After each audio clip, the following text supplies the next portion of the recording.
तो मूसावादा वीरमणि सिक्खापदं समादियामि यानी कि मैं कभी झूठ नहीं बोलूँगा और ना ही मैं आधी-अधूरी बातें करूँगा कि मेरे आधे सेंटेंस से, आधे वचन से किसी के चित्त में बहुत सारे विचार उत्पन्न हो जाएँ।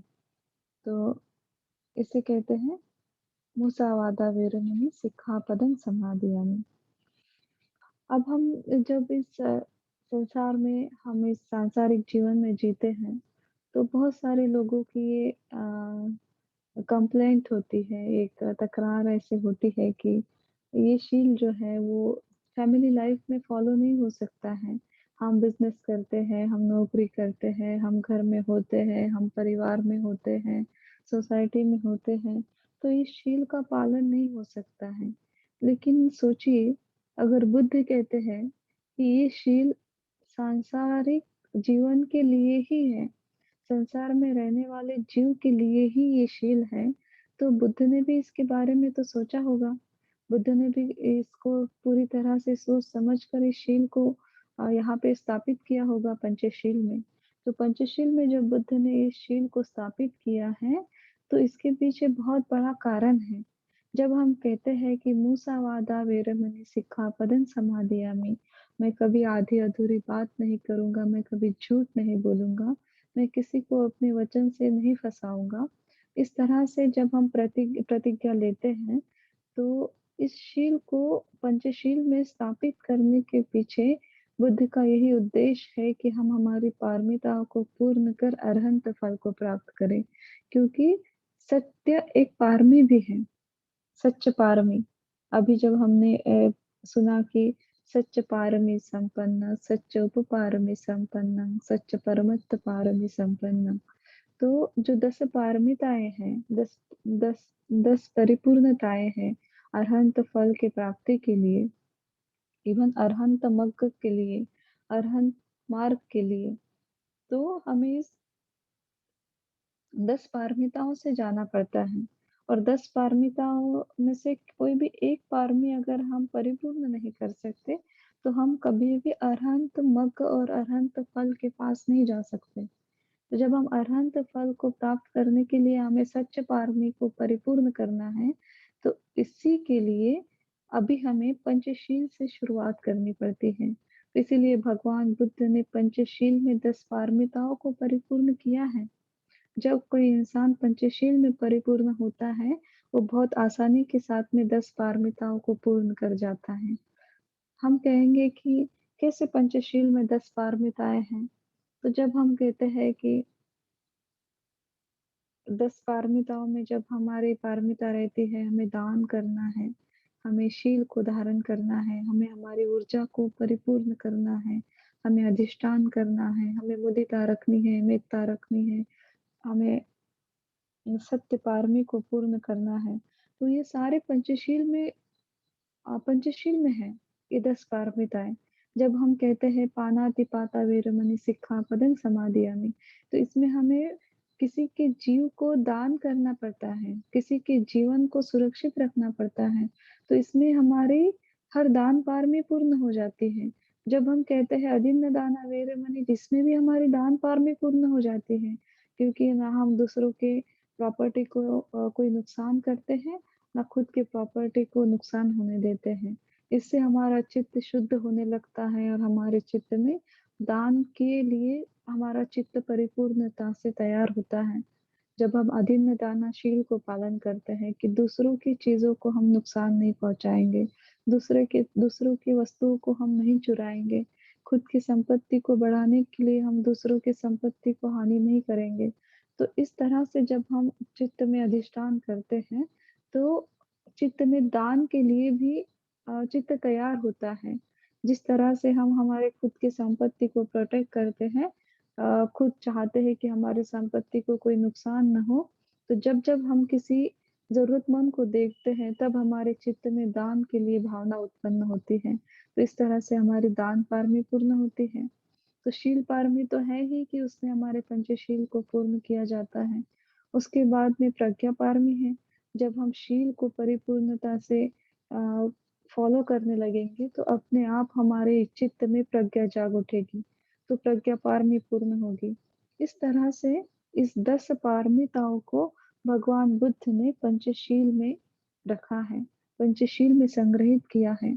तो जो भी इंसान फल को प्राप्त करना चाहता है, तो उसके लिए भगवान बुद्ध ने मार्ग बनाया है, रास्ता बनाया है। और वो रास्ता है सर्वसाधारण सांसारिक जीवन में रहने वाले उपासक के लिए, वो रास्ता है पंचशील। तो पंचशील से होके ही हमें उस मार्ग पंचशील के मार्ग पे से ही हमें फल पर जाना पड़ता है। जैसे श्रोतापन्न फल है, अनागामी फल है, सकृदागामी फल है और अरहंत फल है। तो इस फल तक पहुंचने के लिए पंचशील एकमेव मार्ग है। जब हम आर्य अष्टांगिक मार्ग के बारे में, मध्यम मार्ग के बारे में बात करते हैं, तो उसमें भी पंचशील ही है। तो इसीलिए पंचशील सांसारिक जीवन में रहने वाले उपासक जीवन में रहने वाले लोगों के लिए बहुत महत्वपूर्ण है। तो जब मूसा वादा वेरमणि ये शील आता है, तो ये भी भगवान बुद्ध ने बहुत ही अ, हम पे अनुकंपा कर इस शील को, हमारी पारमिताओं को पूर्ण करने के लिए सूक्ष्म रूप में इस शील को पंचशील में रखा है, इस पारमिता को पंचशील में रखा है, ताकि मनुष्य जीवन में रहते हुए, सर्वसाधारण जीवन में रहते हुए हम हमारी पारमी तक पहुंच पाए और हमारी पारमी को हम पूर्ण करें। तो इसीलिए मूसावादा वेरमणि सिक्खापदं समादियामि, इस शील को हमें परिपूर्णता से पालन करने की कोशिश करनी चाहिए। जब भी कोई इंसान इस शील को परिपूर्णता से पालन करता है, तो इसके बहुत सारे फायदे हैं। तो पहला फायदा तो इसका ये है कि हमारे शब्दों में एक ताकत आ जाती है, एक पावर आ जाता है कि जब कोई एक शीलवान व्यक्ति, एक सत्य बोलने वाला व्यक्ति, जब कोई भी अपनी बात रखता है, तो उसकी बातों को कोई विरोध नहीं कर सकता, उसके अगेंस्ट नहीं जा सकता। हर कोई उसकी बात को पूरी चित्त को एकाग्र कर सुनता है। उसके शब्दों में वो ताकत आती है, उसका शब्द कभी भी खाली नहीं जाएगा। वो किसी से कुछ भी बोले, कोई भी उसकी बात को सहजता से स्वीकार कर लेगा। ये उसका पहला फायदा है। दूसरा ये कि कोई भी उसकी बात कही गई बातों को विरोध नहीं कर पाएगा। हम देखते हैं कि कभी भी हम जब कोई बात रखते हैं तो फर्स्ट कोई हमें अपोज करता है उस बात के लिए कि नहीं ऐसे नहीं हो सकता है, ऐसा नहीं हो सकता, ये नहीं हो सकता, वो नहीं हो सकता, आप ये कह रहे हैं ये ठीक नहीं है। इस तरह से हम इस तरह से हमारी बातों पे कोई रिप्लाई करता है। लेकिन जब कोई एक शीलवान व्यक्ति, जो एक सत्यवान व्यक्ति जब सत्य पारमिता को पूर्ण करने की कोशिश करता है, मूसावादाशील को पालन करते हुए जाता है, तो वो कोई भी बात रखे इस संसार में, तो इस संसार में किसी जीव में वो ताकत नहीं होती कि उसका कोई विरोध करे। तो उसकी बातों को पूरी तरह से लोग स्वीकार करने लगते हैं, विरोध नहीं करते। उसके बाद वो भीड़ में भी अपनी बात को सहजता से रख सकता है। किसी उसको बात रखते हुए कोई भी डर उसके चित्त में नहीं रहता। जो इंसान सत्य बोलता है, वो अपनी बात को कहीं भी निर्भयता से पूरे डर से विरहित अपनी बात को रख सकता है। और जो इंसान झूठ बोलता है, वो डर के साथ में बातें करता है। हमेशा उसके चित्त में एक डर बैठा रहता है कि कोई मेरा झूठ पकड़ तो ना ले, कोई मेरे झूठ पे कोई मुझसे कुछ बात ना करे। इस तरह से इंसान जो है वो डर में जीता है, जो इंसान झूठ बोलता है। लेकिन जो इंसान सत्य बोलता है, उसे कभी भी डर नहीं रहता। वो किसी के सामने भी सहजता से अपनी बातों को रख सकता है। बहुत ही महत्वपूर्ण एक फायदा भगवान बुद्ध ने कहा है मुसावादा वेरमणि शील को पालन करने का। तो वो फायदा ये है कि जो इंसान हमेशा सत्य बोलता है, अपने वाणी को शुद्ध रखता है, उससे कभी भी मुख के कोई रोग नहीं लगते हैं। हम देखते हैं आज के जीवन में बहुत सारे लोगों को मुख के रोग लग जाते हैं, जुबान के। किसी को कैंसर हो जाता है, किसी को दांत के बहुत सारे विकार उत्पन्न होते हैं, किसी को बोलने में कठिनाई होती है। तो ये सारे विकार जो है, वो मूसावादा वेरमणि सिक्खापदं समादियामि, इस शील को पालन करने न करने के कारण होते हैं।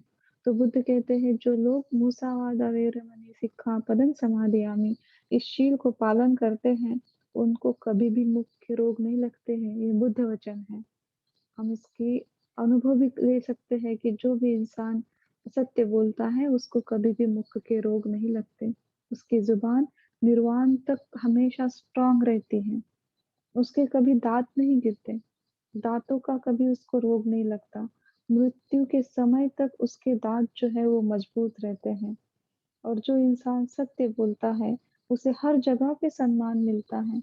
वो किसी जगह पे रहे या ना रहे, लेकिन हर जगह उसकी चर्चा होती है।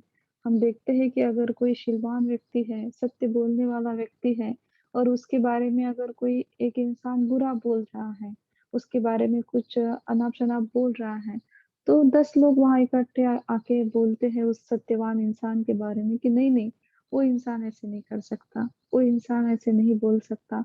तो हम वहाँ प्रेज़ेंट रहे या ना रहे, हमारी रक्षा हमारा सत्य करता है।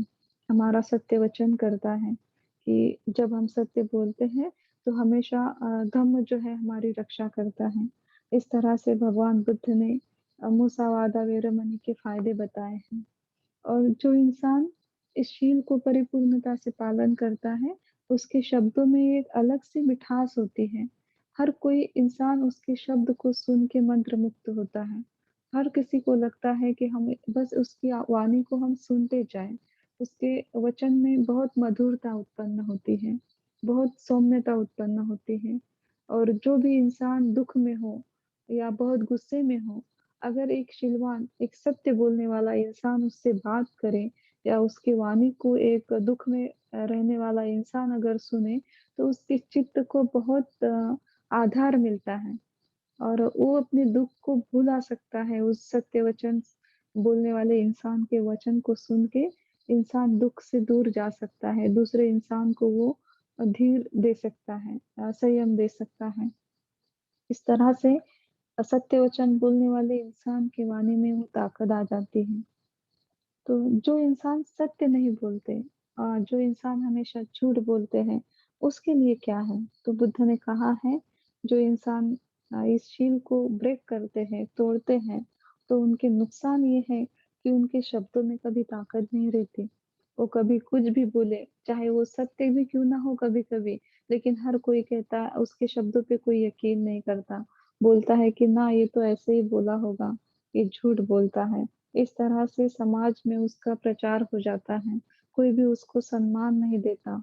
वो कभी भी भीड़ में अपनी बात को सहजता से रख नहीं सकता है।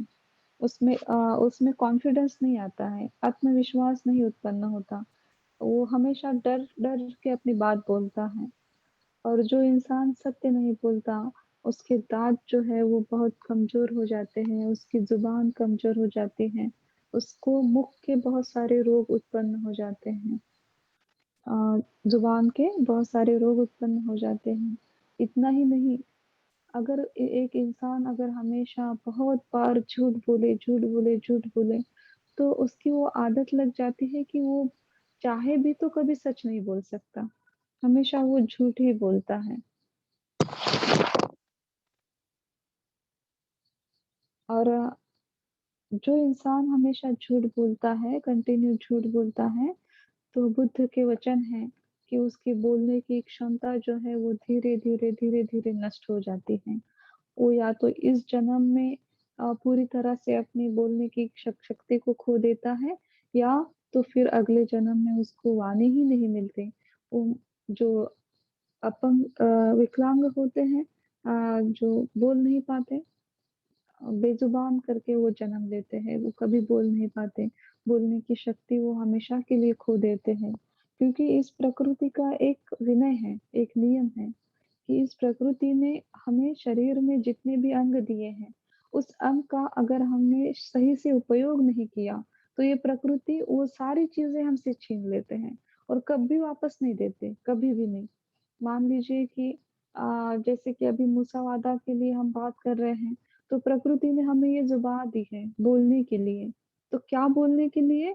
धम्म कहता है कि सत्य बोलने के लिए, सत्य पारमी को पूर्ण करने के लिए।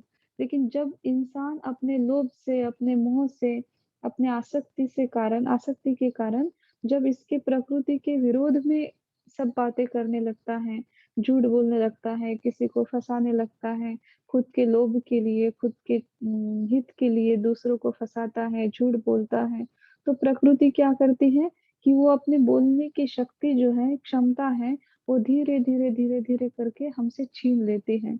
हम देखते हैं कभी-कभी ना कि कोई इंसान एक्सीडेंट होता है तो उसमें वो अपनी बोलने की ताकत खो देता है। किसी को ब्रेन हैमरेज हो जाता है तो बोलने की क्षमता खो जाता है। तो कोई-कोई इंसान जन्म से ही बोल नहीं पाता, वो गूंगा जन्म लेता है, एक भी वर्ड वो बोल नहीं पाता। तो ये सारा जो होता है, ये सारा विपाक जो है, वो इसी कर्म के कारण मिलते हैं जो लोग झूठ बोलते हैं। इसी कर्म के कारण वो कभी भी उनको वाणी इस प्रकृति से नहीं मिलती। अपने वचन, हमारी ज़ुबान एक प्रकृति से मिला हुआ हमें एक वरदान है। तो इस वरदान को अगर हम ठीक से इसका उपयोग ना करें, तो प्रकृति ये जो वाणी वचन की जो क्षमता है, वो हमसे छीन लेती है। तो ये मूसावादा के नुकसान है, मूसावादाशील पालन न करने के नुकसान हैं। तो इसीलिए बुद्ध ने देखो कि कितनी अनुकंपा की है हम लोगों पे, कि हम हमारी बात को बोल पाएँ, हम लोगों में जा पाएँ, लोगों में हमारा सम्मान बढ़े, हमें कभी मुख का रोग ना लगे, हम कभी बेज़ुबान होके जन्म ना लें। इस करुणा के साथ में बुद्ध ने इस शील को इस पंचशील में स्थापित किया है। तो अब देखो कि पंचशील का इस मुसावादा शील का कितने फ़ायदे हैं। तो क्यों ना हम इसको डेली लाइफ में फॉलो करने की प्रैक्टिस करें, कोशिश करें। कैसे हम आसानी के साथ में बोल सकते हैं कि सांसारिक जीवन में मुसावादाशील पालन नहीं हो सकता?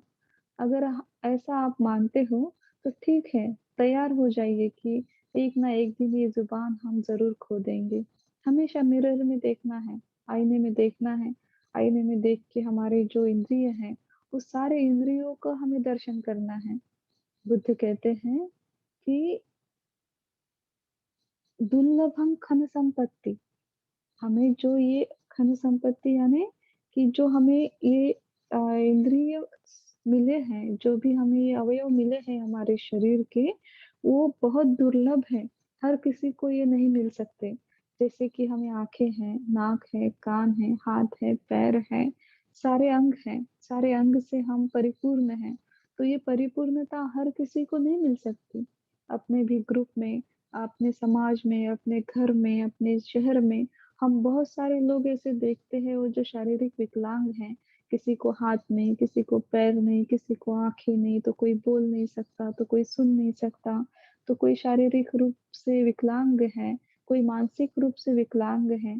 तो जब-जब हम ऐसे विकलांग व्यक्ति को देखें और जब एक परिपूर्ण व्यक्ति हो तो हमें खुद को देखना चाहिए कि हाँ, मेरे कितनी पुण्य पारमी है कि मुझे प्रकृति ने ये सारे अवयव दिए हैं, ये सारे शरीर के अंग दिए हैं। तो ये सारे शरीर के अंग हमें खोना नहीं है। तो लोग कहते हैं कि मरने के बाद तो इसे खोना ही है शरीर के अंग को। तो नहीं, मरने के बाद हम इसे नहीं खोते हैं। हाँ, ये सत्य है कि हमारा शरीर स्कंध जो है वो नष्ट हो जाता है, मरने के बाद वो नष्ट हो जाता है। लेकिन जब हमारा चित्त दूसरी जगह जन्म लेता है, तो अगर हमारे इस शरीर के स्कंध से हमने इस शरीर के स्कंध का अगर हमने सदुपयोग किया है, इसका अच्छे से उपयोग किया है इस जीवन में, तो ये शरीर स्कंध हमें अगले जन्म में भी अपने आप मिल जाएँगे, पूरे के पूरे और इससे भी अधिक मात्रा में। जैसे कि आज आँखें हैं लेकिन कम देखते हैं, वो कमज़ोर हैं। अगर हमने इसका उपयोग धम्म को देखने के लिए किया, धम्म को पढ़ने के लिए किया, लोगों को अनुकंपित करने के लिए किया, लोगों को दया दिखाने के लिए किया और इसका सही उपयोग किया, तो अगले लाइफ़ में हमारी आँखें और स्ट्रॉन्ग हो जाएगी और अच्छी हो जाएगी। कभी भी हमारे निर्वाण तक हमें अंधा करके जन्म नहीं मिलेगा। मान लो कि आज हम आसानी के साथ में आप मोबाइल देखते हो कुछ भी बात रहे तो आप कहते हैं कि मैम मैसेज कर दीजिए, मैम हमें लिख के पीडीएफ भेज दीजिए। तो आपके पास में आँखें हैं जभी तो आप पढ़ पा रहे हो इस चीज़ को, देख पा रहे हो। बुद्ध की मूर्ति को देख पा रहे हो, धम्म को देख पा रहे हो, संघ को देख पा रहे हो। मान लीजिए कि आपके पास आँखें ही नहीं हैं, तो आप देख पाओगे? कभी धम्म को रीड कर पाओगे? कभी धम्म वचन को आप देख पाओगे? नहीं देख पाओगे। कभी बुद्ध रूप को नहीं देख पाओगे, कभी धम्म के रूप को नहीं देख पाओगे, ना ही आप संघ को देख पाओगे। तो कितनी अनमोल संपत्ति है ये प्रकृति से मिली हुई। तो इसका उपयोग हमें किसी को गुस्सा दिखाने के लिए नहीं करना है, बुरा देखने के लिए नहीं करना है, बुरा पढ़ने के लिए नहीं करना है, तो हमें इसका उपयोग अच्छा काम करने के लिए करना है, ताकि हम हमारे निर्वाण तक इस आँखों का सदुपयोग करें और हमारे निर्वाण का मार्ग हम सही से देख पाएँ।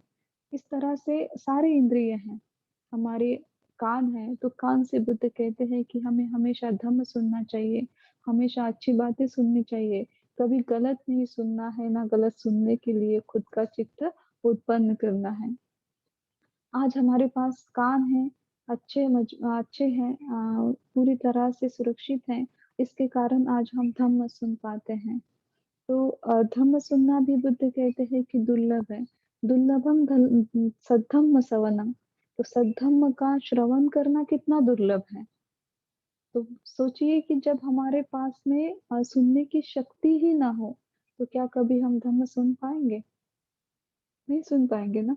तो इसी तरह से अगर आज हमारे पास में सुनने की शक्ति है, तो हम इसका उपयोग हमेशा धम्म सुनने के लिए करें, अच्छे वचन सुनने के लिए करें। किसी की अगर कोई बुराई करता है, किसी की अगर कोई निंदा करता है, तो हम उसको टोकें, उसको रोकें, उसको सही दिशा दिखाएँ कि नहीं, किसी के बारे में हमें ना ही निंदा करनी है, ना ही किसी के बारे में हमें निंदा सुननी है। तो इस तरह से हम हमारे श्रवण इंद्रिय का उपयोग जो है, वो अच्छी तरह से करेंगे। तो हमारे निर्वाण तक हमारा ये इंद्रिय हमारे साथ में चलेगा। मरने के बाद भी ये इंद्रिय हमारे साथ में चलेगा और हमें अच्छा धम्म हमारे निर्वाण तक सुनने के लिए मिलेगा। इसी तरह से बोलने का है, तो बुद्ध ने जब ये बोल वचन का शील इसमें डाला है, तो ये भी इसीलिए है कि हम धम्म के बारे में चर्चा करें, धम्म को सिखाएँ, जितना भी धम्म हमें पता है, धम्म को सिखाएँ। हम हमेशा सही बोलें, सत्य बोलें, ऐसे वचन बोलें कि किसी को हमारे वचन से कोई दुःख ना हो, पीड़ा ना हो, कष्ट ना हो। कभी-कभी कोई इंसान बहुत कड़वे शब्द बोलते हैं, तो वो इंसान मर भी जाते हैं, तो मरने के बाद भी जिस-जिस इंसान को वो कड़वे शब्द बोला हुआ होता है, तो वो इंसान हमेशा मरते जैसे ही उसके मौत की खबर आती है, पहला उसको याद आता है कि इसने मुझे इतना कड़वा शब्द बोला था। आता है या नहीं? कि जब भी किसी की मौत की खबर आ जाए, तो सबसे पहले उसने क्या बुरे कर्म किए, उसी के बारे में हमारा चित्त उत्पन्न होता है। वही दिमाग में आ जाता है कि हाँ, मर तो गया लेकिन इसने ऐसा-ऐसा किया था। इसने ऐसा-ऐसा बोला था। तो बुद्ध कहते हैं कि अगर हम एक बार कोई गलत बोलते हैं, तो एक शब्द गलत बोलने के लिए हमें 1000 फल मिलते हैं। 1000 1000 फल जब उसके हम अ, अनुभव करेंगे, उसका फल हमें मिलेगा, विपाक आएँगे, तब जाके हम उस कर्म फल से मुक्त हो जाएँगे। तो इतना बोलने का शील महत्वपूर्ण है।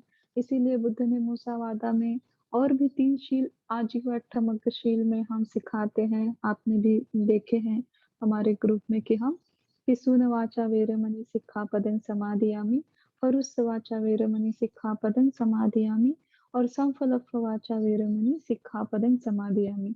इस 3 शील को भी ध्यान में रखते हुए हमें मुसावादा शील को प्रोटेक्ट करना है। कि हाँ, हम कहें कि हम कभी झूठ नहीं बोलते। लेकिन जब कोई कोई इंसान जो है हमेशा गलत करता है और उसको हमें डाँटना है, कुछ गलत बोलना है, तो हम हमेशा उसके दिल को चुभने वाली बात अगर बोले, तो ये भी मुसावादा में आता है।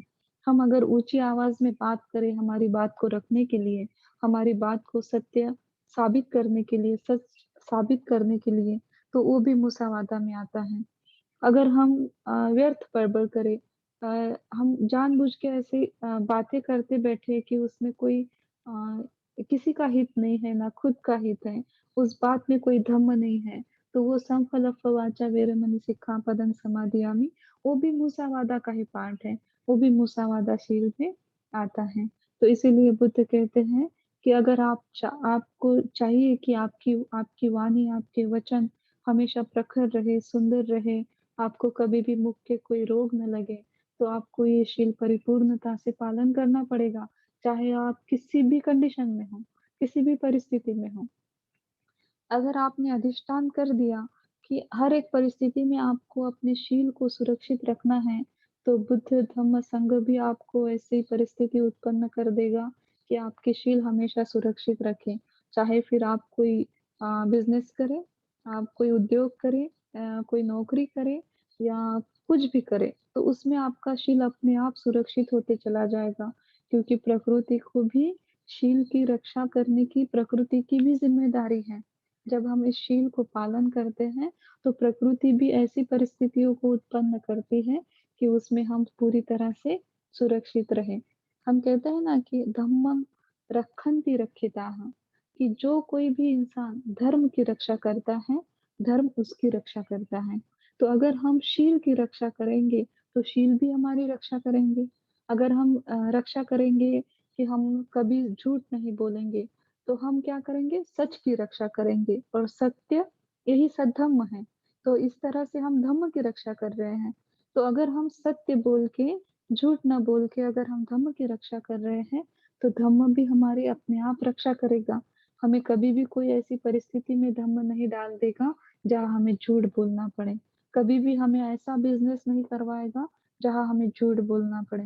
कहीं भी हमें ऐसे नौकरी में नहीं रखेगा, जहाँ हमें झूठ बोलना पड़े। और हमारे सत्य वचन के कारण लोग भी हमसे हमेशा प्रभावित रहेंगे। हमेशा लोग कहते हैं, इस दुनिया का ये सच है कि लोग कहते हैं कि सच बहुत कड़वा होता है ना? लेकिन बुद्ध क्या कहते हैं कि सच्चं भवे साधु तरंग रसानम। इस दुनिया में अगर सबसे मीठी कोई चीज है, सबसे स्वीट अगर कोई चीज है, तो वो सच है। तो truth is the sweetest thing in the world, Buddha कहते हैं कि सच से बड़ा स्वीट इस दुनिया में कुछ है ही नहीं। तो इसीलिए बुद्ध का ये वचन है कि सच्चं भवे साधु तरंग रसानम। इस वचन को हमेशा हमें बोलते जाना है, हमारे पारमी को पूर्ण करने के लिए।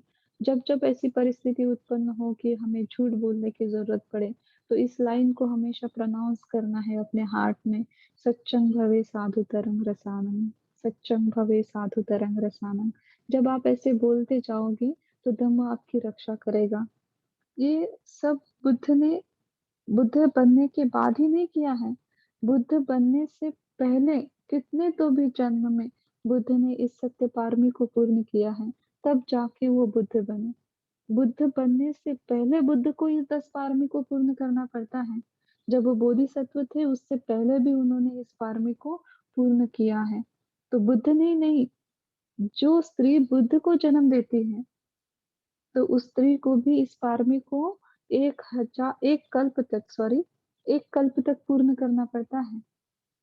जो स्त्री 1 कल्प तक पंचशील को पूरी तरह से विदाउट ब्रेक फॉलो करती है, वही स्त्री के गर्भ में वो ताकत आती है कि वो बुद्ध को जन्म दे सके। उसी गर्भ में बोधिसत्व आते हैं। जो स्त्री शील को पालन नहीं करती, जिस स्त्री से एक शील टूट जाता है, तो उस स्त्री के गर्भ में कभी भी बोधिसत्व जन्म में उत्पन्न नहीं होते। तो देखिए कितनी पावर है इस पंचशील में, कि अगर हमें कोई शीलवान मनुष्य को जन्म भी देना है किसी स्त्री को, तो उसे पहले शील पर धारण करना पड़ेगा अपने चित्त को। जो स्त्री अपने चित्त को शील के ऊपर प्रस्थापित करेगी, स्थापित करेगी, तब जाके वो एक शीलवान स्त्री या पुरुष को जन्म दे सकती है। तो इतना महत्वपूर्ण ये शील है।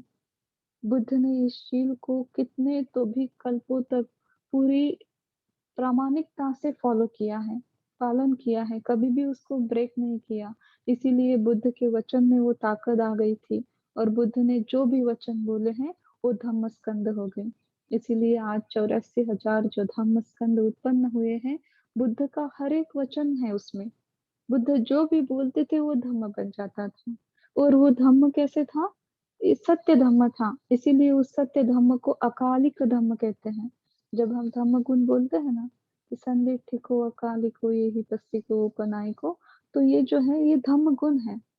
धम्म गुण क्या कहता है कि ये धम्म अकालिक है, ये कल भी ऐसे ही था, आज भी ऐसे ही है, और आज के बाद भी ये ऐसे ही रहेगा।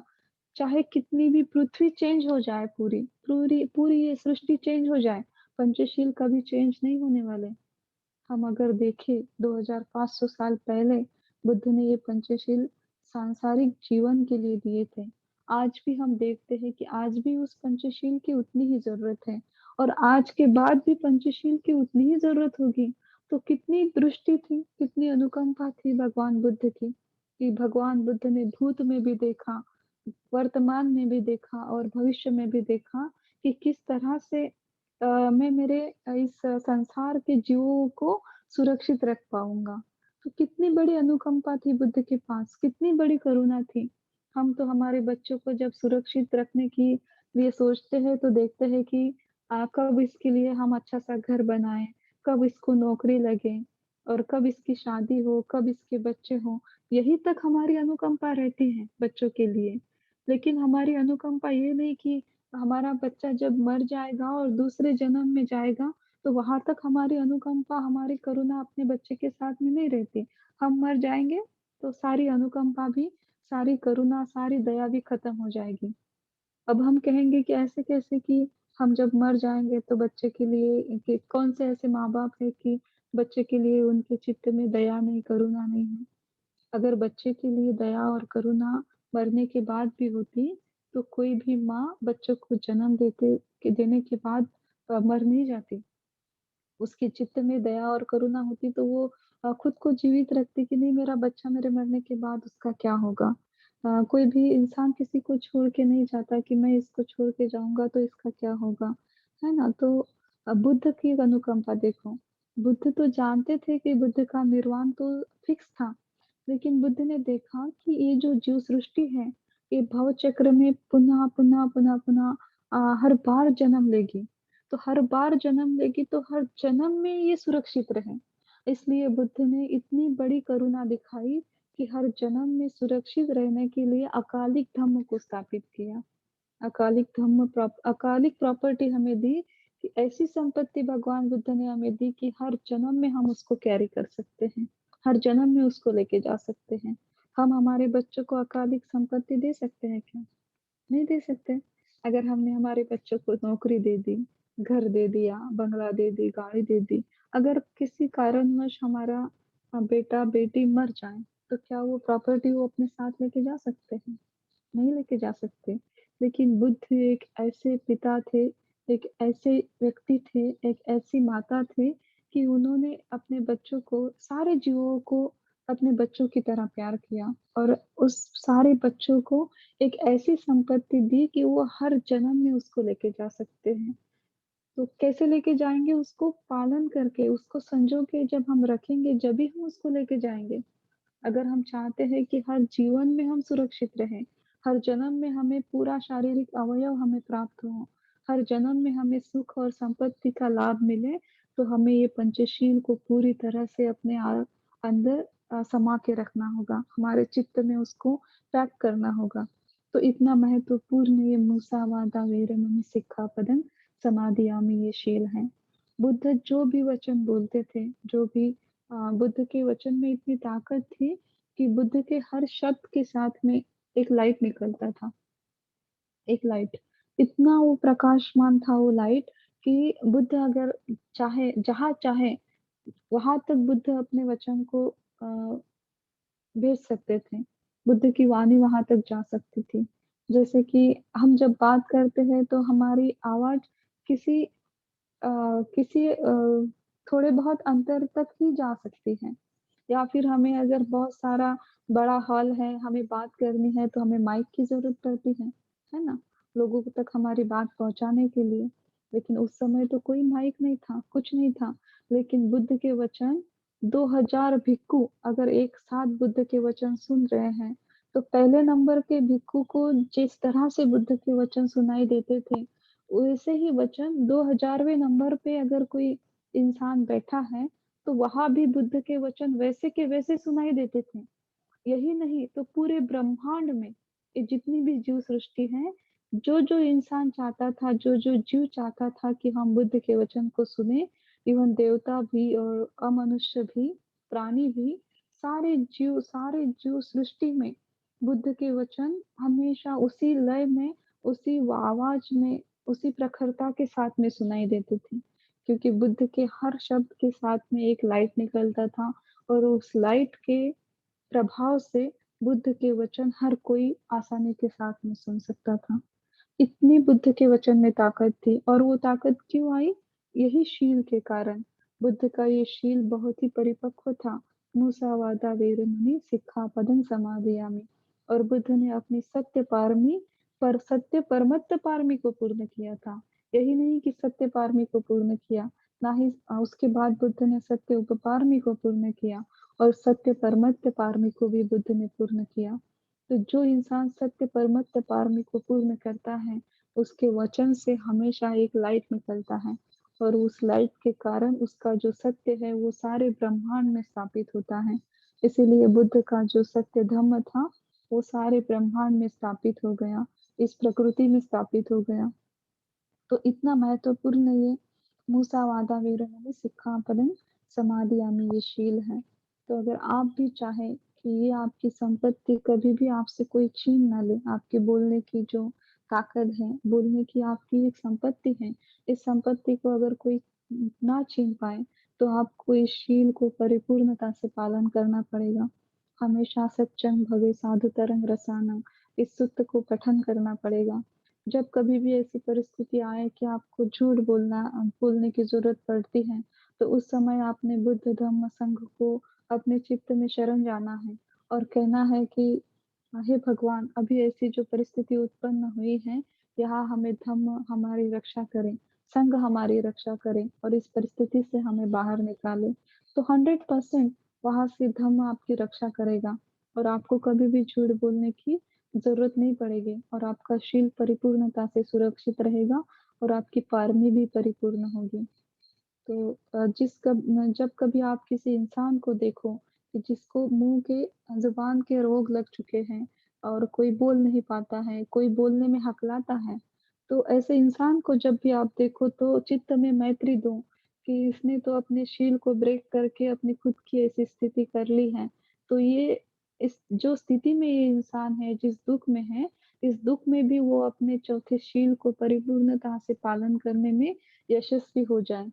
और हम कभी इसकी स्थिति में ना जाएँ। हमें कभी ऐसी ज़ुबान के कोई रोग ना लगे कि जिससे हम हमारी बोलने की शक्ति खो देंगे और ना हमें कभी ऐसे हकलाने वाली जो बीमारी होती है, जो बचपन से ही कोई-कोई बच्चे हकलाते हैं बोलते समय।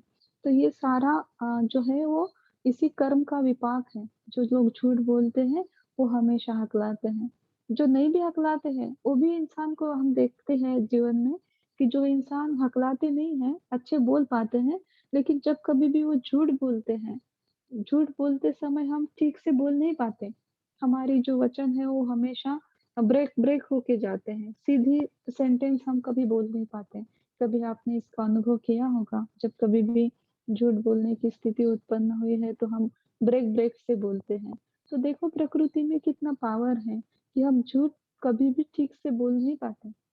अगर इतनी सच्चाई इस शील में है, तो क्यों ना हम इसको पूरी तरह से पालन करने की कोशिश करें। तो इस तरह से ये मूसावादा वेरमणि सिक्खापदं समादियामि ये शील है और आशा करते हैं कि इस शील को पूरी तरह से आप समझ गए हैं और आप भी और हम भी पूरी तरह से ये कोशिश करेंगे कि हमारा ये शील परिपूर्णता से सुरक्षित रहे और हमारे निर्वाण तक हमारे कभी भी हमारे वचन जो है वो नष्ट ना हो जाए। प्रकृति हमारी बोलने की शक्ति को कभी हमसे छीन ना ले और हमारे निर्वाण तक हम लोगों को धम्म सिखाएँ और हम भी धम्म सुनें और धम्म के बारे में हम चर्चा करें। धम्म के बारे में ध का हम बोलते हैं ना कि धम्म सकच्चा करना ये भी दुर्लभ है। तो धम्म के बारे में हम चर्चा करने की शक्ति हमेशा हम में रहे और हमेशा हम धम्म मार्ग पर आरूढ़ रहे और हमारी सत्य पारमी को इस बुद्ध वचन के साथ में हम परिपूर्ण हो करने में पूरी तरह से सफल हो जाएं। इसी के साथ में आज की ये धम्म देशना यहाँ समाप्त करते हैं। साधु साधु साधु।